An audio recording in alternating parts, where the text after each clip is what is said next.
Siria está aquí, a 8 horas de avión de España.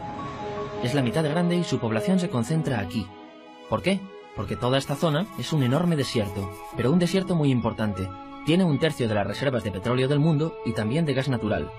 Según algunos, el nuevo petróleo. Para sacarlo de aquí y llevarlo a Europa, hay que rodear toda esta península y salir por el canal de Suez. Como te puedes imaginar, aquí te cobran. Pero hay otra manera más fácil, la línea recta. El que controle estas tuberías las puede abrir y cerrar, como un grifo. Si no pagas, no hay petróleo, ni gas. Esta región es increíble. La civilización en el planeta empieza en 3 sitios y este es uno de ellos. Mesopotamia, aquí. Sumer, que te sonará menos, pero es donde empieza todo, aquí también. ¿Recuerdas la Torre de Babel de la Biblia? La hicieron estos tíos. Egipto, aquí. Siempre ha sido un punto de contacto entre Oriente y Occidente, dando a Asia salida al Mediterráneo. Quizá por eso aquí nacen las principales religiones monoteístas, el judaísmo, el cristianismo y el islam. El islam es el último que llega y de hecho acoge a las 2 anteriores. Adán, Noé, Moisés, Jesucristo son considerados profetas islámicos. Bueno, al grano. Como la zona es brutal, todos han querido controlarla y siempre ha estado dentro de algún imperio. Los persas, los griegos, los romanos. El imperio romano termina partiéndose en 2 y finalmente solo sobrevive esto. Ahora es cuando la última religión monoteísta, el Islam, construye su propio imperio. ¿Te acuerdas de las cruzadas? Bueno, pues son los europeos cristianos intentando recuperar esta zona de la que estamos hablando. Los últimos en llegar son los turcos, que ojo, no vienen de Turquía, sino de muy lejos en Asia, junto con Gengis Khan. Lo conquistan todo y fundan el Imperio Otomano. El Imperio Otomano se queda ahí hasta la Primera Guerra Mundial. 600 años.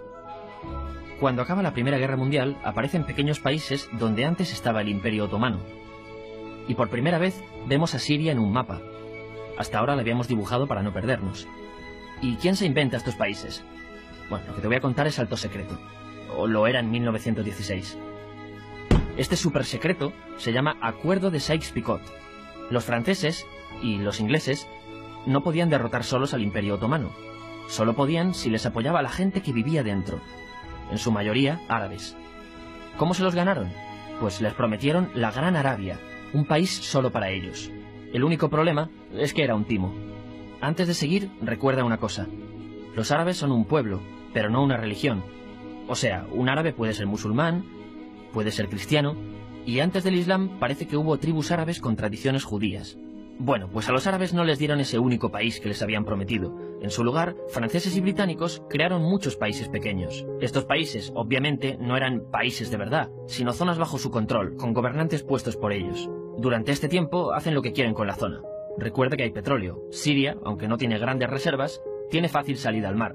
Y Francia, que es la que se ha quedado con Siria, se lo da a compañías extranjeras. Después de la Segunda Guerra Mundial, los europeos se van. En el caso de Siria, son echados a patadas. Pero antes de irse, crean otro estado, Israel. No es el momento de hablar de ello, pero es un estado muy polémico que sus vecinos no reconocen. La prueba es que nada más irse los británicos, todos estos estados lo atacan. La zona, a partir de ahora, va a ser una bomba de relojería. Y mientras, ¿qué pasa en Siria? Bueno, pues no es muy estable. Tiene golpes de estado constantes. En esa época, aparece en Siria una ideología que se hace con el control y se expande por el mundo árabe, el Ba'ath. Esta ideología mezcla el antiguo sueño de una sola nación árabe con ideas socialistas. Y algo muy importante, es laica, o sea que no es religiosa. Siria se llega a unir con Egipto, un país con el que no tiene frontera. Pero no es algo raro, muchos de estos países intentan hacerlo también. Como recordarás, a esta gente se le había prometido un solo país y las ganas las seguían teniendo. Pero la unión falla. En este tiempo, Egipto les convence para nacionalizar el petróleo. En Siria, Al-Assad, el padre del Assad de ahora, se convierte en jefe del estado Ba'ath. En Irak, también Ba'ath, comienza a ganar fuerza Saddam Hussein. Las diferencias entre ambos países dividen a los partidos Ba'ath de otros países en pro-Siria o pro-Irak. Ahora ocurre la Guerra Fría. El mundo se divide en 2, o eres de Estados Unidos o de la Unión Soviética. Son años muy movidos en los que se pegan constantemente con Israel, invaden su vecino Líbano y comienza una oposición islamista al régimen Ba'ath de Assad. Los hermanos musulmanes. Vale, volvamos atrás un momento. Recuerdas que la mayoría de árabes eran musulmanes, ¿verdad? Bueno, pues dentro de los musulmanes hay 2 ramas fundamentales. Suníes, la mayoría, y chiíes. En el caso de Siria, a pesar de ser un estado laico, los gobernantes como Assad y los jefes militares eran chiíes, los cuales representan menos del 13%. En cambio, casi el 70% de la población es suní. Un dato curioso es que los cristianos son casi el 10%. Que los chiíes controlen el gobierno y ejército mosquea a la población suní, y ese sentimiento es aprovechado por los hermanos musulmanes, islamistas radicales suníes. Estos toman las armas en la ciudad de Hama, en contra del gobierno, y Assad acaba con la revuelta a costa de matar miles de civiles y encarcelar a mucha gente. En el año 2000, Assad padre muere, y le sucede Assad hijo. Ante las presiones, libera a muchos presos, trae internet y esperanzas de cambio. Hay un periodo de gran debate político y aparece la oposición. También vuelven los hermanos musulmanes. Los siguientes años son difíciles. Arrestan a la oposición. Y Bush incluye Siria en el eje del mal, y esto la aísla. Está mal visto negociar con Siria. Los kurdos, un pueblo que vive repartido por varios países de la zona, comienzan a protestar también. Hay represión y muertos. En 2011, te sonará esto, ocurre la Primavera Árabe. ¿Qué es esto? Bueno, es una protesta que se va propagando por todos los países árabes pidiendo más democracia. Como ves, el mundo árabe, a pesar de estar dividido en países, tiene tendencias generales. Cuando llega a Siria, Assad hijo termina usando el ejército y en los enfrentamientos mueren unas 1000 personas. Los enfrentamientos irán escalando hasta que se conviertan en guerra civil. No hay un momento exacto de inicio. Lo importante es que hoy en día hay numerosas facciones en juego. Vamos a verlas.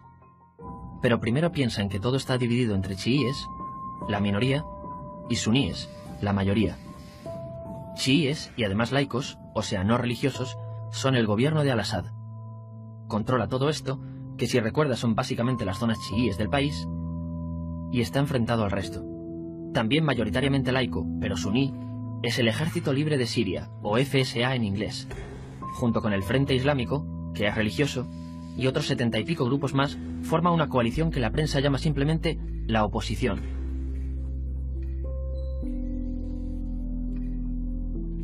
También suníes e islamistas, pero radicales, son Al-Nusra, llamados Al-Qaeda en Siria porque son básicamente eso, Al-Qaeda en Siria. Otros islamistas radicales son el ISIS o Estado Islámico. Salen de Al-Qaeda en Irak, controlan la mayor parte de Siria e Irak y se han hecho famosos por sus atrocidades. Su objetivo teórico impacta a muchos.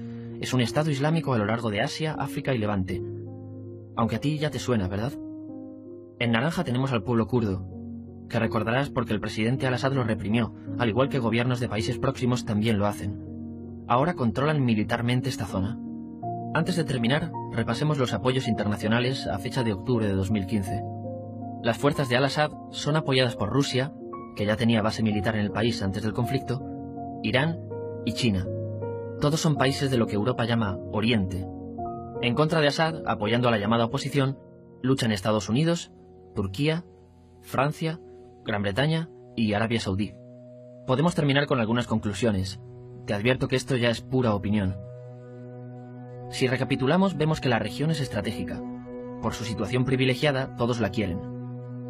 Siria siempre ha estado bajo el paraguas de grandes imperios. Piensa que hace 100 años la actual Francia era Francia. Gran Bretaña era Gran Bretaña. Pero es que hace 200 también, y hace 300 también, y hace 400 también.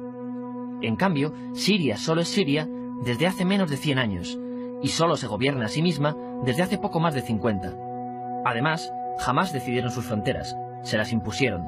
Europa dividió Oriente Medio a su antojo para controlarlo, diseñando países sin tener en cuenta su población. Muchos historiadores dicen que todo pueblo tiene la necesidad de manejar su propio destino, pero estos ingredientes que hemos visto juegan en contra de proyectos como la Siria Ba'ath, que encima usa la represión para mantenerse. En última instancia, lo que producen es una guerra civil. En este contexto no es extraño que aparezcan actores que se alimenten de la desesperación, el sentimiento suní de opresión y la visión de Occidente como invasor. ISIS usa la identidad árabe y la mitología de antiguos imperios.